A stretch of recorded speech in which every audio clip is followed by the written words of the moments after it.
Hai semua, Assalamualaikum dan salam sejahtera cikgu ucapkan. Bertemu sekali lagi kita dalam siri ulang kaji sejarah berfokus SPM, Petaling Utama. Saya, Cikgu Azila dari SMK Bandar Utama Damansara 3 akan membuat sedikit perkongsian dengan anda semua sebagai persediaan untuk menghadapi peperiksaan SPM tidak lama lagi. Untuk makluman semua, program USB pertama ini merupakan usaha sama antara Jurulatih Utama Daerah Mata Pelajaran Sejarah dan Unit Sains Sosial Sektor Pembelajaran PPD Petaling Utama yang diterajui oleh Puan Norin binti Zakaria selaku Timbalan PPD Sektor Pembelajaran. Ucapan terima kasih juga tak terhingga kepada Pengetua SMK Bandar Utama Damansara 3 iaitu Puan Hajah Ros binti Lizan kerana memberi peluang kepada cikgu untuk turut serta dalam program yang sangat bermanfaat ini. Tanpa membuang masa, jom kita mulakan sesi ulang kaji kita pada hari ini. Pada hari ini kita akan membuat ulang kaji bab terakhir sejarah KSSM tingkatan 4 iaitu bab 10 Pemasyuran Kemerdekaan dengan menfokuskan kepada subtopik 10.3 detik pemasyuran kemerdekaan. Jadi dalam subtopik 10.3 ini kamu akan belajar dua perkara iaitu yang pertama upacara pemasyuran kemerdekaan pada malam 30 Ogos 1957 dan upacara sambutan kemerdekaan pada keesokan harinya iaitu pada 31 Ogos 1957. Okey. Upacara sambutan pemasyuran kemerdekaan negara merupakan detik yang sangat bersejarah buat negara kita. Permulaan sambutan diraikan pada malam 30 Ogos 1957 di Padang Kelab, Selangor.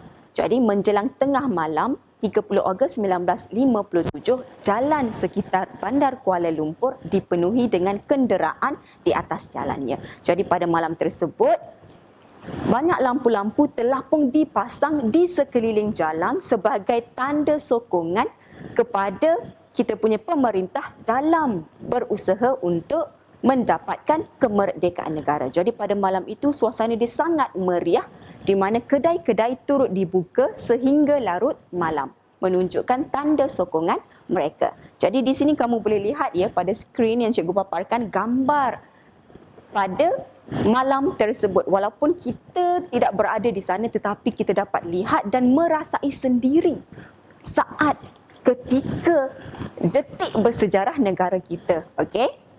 Jadi pada hari ini cikgu akan bercerita dengan anda kronologi permulaan kepada detik bersejarah yang pertama iaitu upacara pemasyuran kemerdekaan pada malam 30 Ogos 1957. Jadi permulaan kepada detik bersejarah ini adalah pada pukul 10 malam di mana pada ketika ini wakil parti perikatan dari Persekutuan Tanah Melayu dan Singapura berpakaian baju Melayu hitam yang diketuai oleh Sardon Jubir. Jadi pada pukul 10.30 malam, seramai 300 orang pemuda telah membentuk perbarisan kehormat. Dan perbarisan ini telah diketuai oleh Ismail Bonta. Okey. Terusnya pada pukul 11.58 malam, semua lampu di Padang, di kawasan Padang Kelab Selangor telah pun dipadam dan keadaan gelap gelita. Okey, jadi lampu mula dipasang pada detik 12 tengah malam apabila jam besar telah pun berbunyi. So pada detik inilah apabila jam besar berbunyi, suasana di Padang Kelab Selangor itu sangat riuh rendah disebabkan apa? Pada ketika ini orang ramai yang datang telah pun melaungkan sorakan kemerdekaan iaitu merdeka, merdeka bergema di seluruh Padang Kelab Selangor. Jadi pada ketika inilah bendera Union Jack telah pun diturunkan oleh Tahir Abdul Majid dan diiringi dengan lagu God Save the Queen. Jadi saat ketika detik yang sangat dinanti-nantikan oleh seluruh rakyat Persekutuan Tanah Melayu iaitu bendera Persekutuan Tanah Melayu dinaikkan diiringi dengan lagu Negaraku yang diperdengarkan buat kali pertamanya kepada umum. Air mata bercucuran gugur ke bumi disebabkan oleh tidak dapat menahan perasaan sebab perasaan sayu yang menandakan bahawa negara kita telah pun bebas daripada cengkaman penjajah. Jadi pada ketika inilah sekali lagi bergema di Padang Kelab Selangor apabila laungan sorakan merdeka dilaungkan oleh orang ramai sebanyak 7 kali. Okey, seterusnya pada pukul 12.10 tengah malam, Tengku Abdul Rahman telah pun menerima tabik hormat dan memeriksa perbarisan perwakilan negeri. Jadi pasukan pemuda perikatan yang diketuai oleh Abdul Majid Othman, dia telah membawa satu dulang yang berisi rantai emas. Jadi dalam rantai emas itu tergantung sebutir pingat emas. Okey, ada pingat emas, sebutir pingat emas. Di pingat emas itu terukirnya peta tanah Melayu dan juga gambar Tunku Abdul Rahman. Okey, di luar peta tanah Melayu tertulis perkataan bapa kemerdekaan. Jadi rantai emas ini telah dikalungkan oleh Sardon Jubir kepada Tengku Abdul Rahman sebagai menunjukkan rasa bersyukur kita telah pun mendapat kemerdekaan. Jadi pada pukul 12.25 tengah malam, Tengku Abdul Rahman telah menyampaikan ucapan di hadapan orang awam ataupun rakyat Persekutuan Tanah Melayu yang hadir di Padang Kelab Selangor pada malam itu. Jadi upacara pemasyuran kemerdekaan pada malam 30 Ogos 1957 berakhir dengan bacaan doa oleh Tuan Haji Mashud Hayati. Jadi pada ketika inilah macam cikgu kata tadi, suasana riuh rendah, perasaan yang tak dapat digambarkan oleh orang ramai yang hadir pada ketika itu. Sebab apa?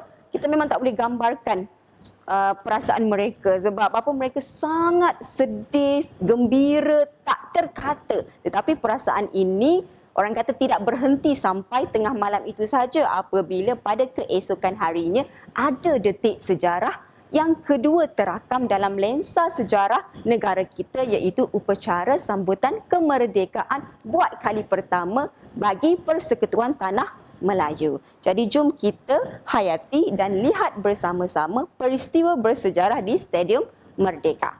Upacara sambutan kemerdekaan diadakan pada 31 Ogos 1957 di Stadium Merdeka, Kuala Lumpur. Jadi permulaan dia adalah dengan upacara perarakan barisan pasukan tentera dan pada ketika inilah anggarkan seramai 20,000 orang awam telah pun membanjiri Stadium Merdeka seawal 6 pagi. Mereka begitu teruja, begitu bersemangat untuk menyambut kemerdekaan Tuan Tanah Melayu yang pertama. Jadi di atas pentas pada ketika itu kelihatan Raja-Raja Melayu, Wakil Queen Elizabeth II iaitu Duke of Gloucester serta beberapa orang pegawai British. Jadi upacara sambutan kemerdekaan pada 31 Ogos bermula pada pukul 8.15 pagi apabila Tengku Abdul Rahman tiba di perkarangan stadium. Selepas itu disusuli pula dengan ketibaan yang di-Pertuan Agong dan juga Permaisuri Agong serta Duke dan Duchess of Gloucester. Jadi upacara bermula apabila Duke of Gloucester telah pun memberikan ucapan dan juga telah menyerahkan surat perlembagaan serahan kuasa kepada Tengku Abdul Rahman. Okey, jadi apabila Tengku Abdul Rahman menerima surat perlembagaan serah kuasa tersebut, Tengku Abdul Rahman telah pun membacakan pemasyuran kemerdekaan bagi mengisytiharkan bahawa Persekutuan Tanah Melayu telah pun mencapai kemerdekaan dan kebebasan. Jadi pada ketika inilah Tengku Abdul Rahman telah pun mengangkat tangannya ke udara dan melaungkan merdeka, merdeka, merdeka sebanyak 7 kali. Selepas itu ada laungan azan oleh Ustaz Hasan Azhari menunjukkan kesyukuran rakyat Tanah Melayu kerana telah pun bebas.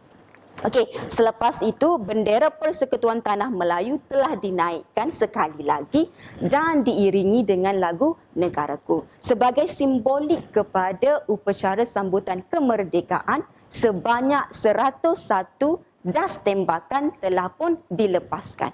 Jadi ini menunjukkan bahawa negara kita telah pun merdeka. Okey, selepas itu pada pukul 11 pagi, istiadat mengangkat sumpah yang di-Pertuan Agong telah pun diadakan di Balai Rong Seri Istana. Jadi selepas itu disusuli pula dengan perlantikan jawatan-jawatan penting dalam kerajaan seperti Perdana Menteri, Ahli Jemaah Menteri, Hakim Besar, Gubernur Pulau Pinang dan Melaka. Okey, selepas itu pada pukul 1.30 petang, majlis jamuan di residensi telah diadakan bagi mengucapkan selamat jalan kepada pesuruh jaya tinggi British yang terakhir iaitu Sir Donald McGillivray.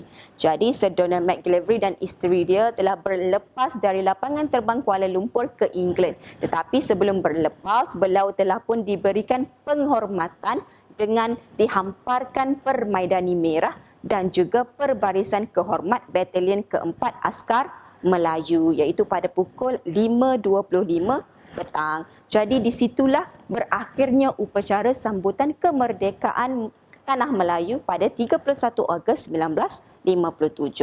Jadi sebagai rumusannya, dengan melalui sejarah perjuangan yang panjang dan berliku, negara kita akhirnya berjaya mencapai kemerdekaan.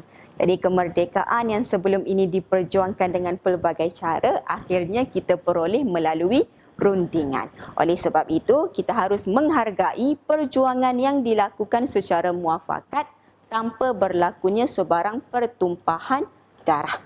Tokoh nasionalis perlu disanjung dan dihargai kerana tanpa jasa mereka, kita tidak akan dapat merasai kemakmuran dan kesejahteraan pada hari ini. Okey, setakat itu sahaja perkongsian cikgu pada hari ini. Sehingga kita berjumpa di lain hari. Sekian, terima kasih. Bye.